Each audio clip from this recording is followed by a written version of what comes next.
किसी गांव में एक साधु रहा करता था। वह जब भी नाचता था तभी बारिश होती थी।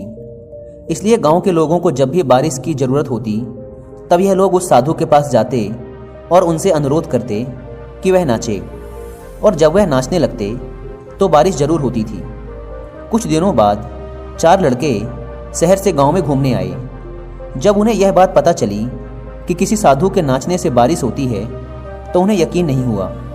शहरी पढ़ाई लिखाई के घमंड में उन्होंने गांव वालों को चुनौती दे दी कि अगर हम भी नाचेंगे तो बारिश होगी, और अगर हमारे नाचने से बारिश नहीं हुई तो साधु के नाचने से भी बारिश नहीं होगी। अगले दिन सुबह सुबह गांव वाले उन 4 लड़कों को लेकर साधु के कुटिया के पास पहुंचे। गांव वालों ने साधु को सारी बात बताई। फिर उन लड़कों ने नाचना शुरू किया। पहले लड़के ने नाचना शुरू किया।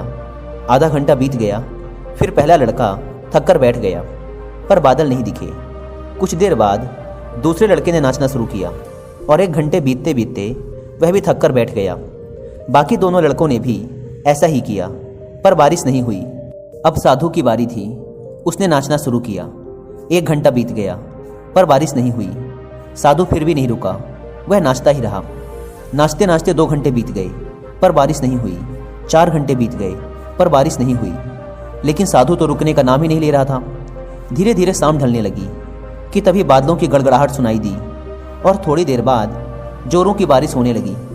यह देखकर 4 लड़के दंग रह गए और तुरंत साधु से क्षमा मांगी। फिर 4 लड़कों ने साधु से पूछा, बाबा, भला ऐसा क्यों कि हमारे नाचने से बारिश नहीं हुई और आपके नाचने से बारिश हो गई? साधु ने उत्तर दिया, जब मैं नाचता हूँ तो 2 बातों का ध्यान रखता हूँ। पहली बात तो मैं यह सोचता हूँ कि अगर मैं नाचूंगा तो बारिश को होना ही पड़ेगा, और दूसरी यह कि मैं तब तक नाचूंगा जब तक कि बारिश ना हो जाए। सफलता पाने वाले में भी यही गुण विद्यमान होता है।